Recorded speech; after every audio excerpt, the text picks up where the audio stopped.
नमस्कार दोस्तों, स्वागत है आप सभी का एक बार फिर से। आरबीआई का एग्जाम आज का समाप्त हो गया है।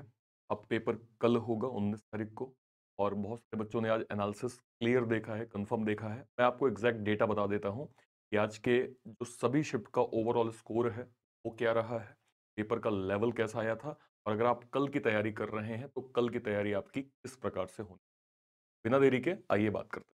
देखिए, अगर मैं सिंपल यहाँ पे देखूंगा तो आरबीआई असिस्टेंट में सबसे पहले अगर मैं इन तीनों सेक्शंस को देखूं, मैं मैथ था, रीजनिंग था और इंग्लिश था, तो मैं कह सकता हूं कि तीनों पैटर्न यहाँ पे सुपर इजी कॉन्सेप्ट पे थे। मतलब आसान थे। कुछ पैटर्न इजी टू मॉडरेट थे, लेकिन लगभग जो है वो आसान पैटर्न आए थे। तो आप लेवल को ये ध्यान रखिए कि ओवरऑल लेवल आपका तीनों में ही इजी आया था, राइट। या ओवरऑल अगर मैं कहूँ तो पैटर्न आपका यहाँ पे आसान पूछा गया था, ठीक है।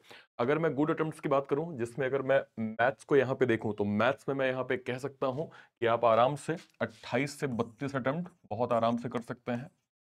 28 से 32 आपका एक आइडियल स्कोर यहाँ पे हो सकता है। अगर मैं यहाँ पे रीजनिंग की बात करूं तो रीजनिंग का स्कोर आप आराम से 30 से 32 यहाँ पे कर सकते हैं। 30 से 32 आपका स्कोर रीजनिंग का बन जाएगा। और नेक्स्ट अगर मैं जाऊं इंग्लिश के अटेम्प्ट्स की अगर मैं बात करूं तो इंग्लिश का अटेम्प्ट्स आप लगभग लगभग 27 से 29 के करीब बहुत आराम से कर सकते हैं, क्योंकि पेपर जो है वो काफी आसान पूछा जा रहा है। और अगर आपका बेसिक फंडामेंटल क्लियर है तो आप इस हिसाब से ये अटेम्प्ट्स आपके टोटल हो सकते हैं। अगर मैं कहूं कि आपका ओवरऑल अटेम्प्ट जो है वो कितना होना चाहिए या कितना आइडियली हो सकता है गुड अटेम्प्ट्स के अकॉर्डिंग, तो वो आपका आराम से 88 टू 91 तक तो आराम से खिंच सकता है। ये आपका ओवरऑल पैटर्न मैंने आपको बेसिक से बता दिया है। तो आज के पेपर का फिर से मैं कहूंगा, लेवल जो था वो सब में आसान था।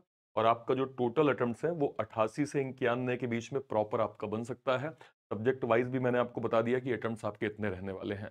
Wish you all the best, कल के लिए बहुत अच्छे से पेपर दीजिएगा। वंस अगेन मैं कहूंगा, कर्म पे ध्यान दीजिएगा, एग्जाम आपका अच्छा होगा, फल की चिंता बिल्कुल मत करिएगा, है ना। आप बस कर्म को स्ट्रांग बना के रखिएगा। बच्चों ने बहुत अच्छे, मतलब मैंने तो 80 90 में आपको बता रहा हूँ 99 अटेम्प्ट करके बच्चे आए हैं। केवल एक क्वेश्चन गलत हुआ, बाकी सब के सब सही हुआ। इट्स ऑल अबाउट कि आप कितना शिद्दत से, कितनी मेहनत से अपना एग्जाम देते हैं, वो बहुत मैटर। फिलहाल के लिए सेशन को इतना ही रखते हैं। जय हिंद, जय भारत। Thank you.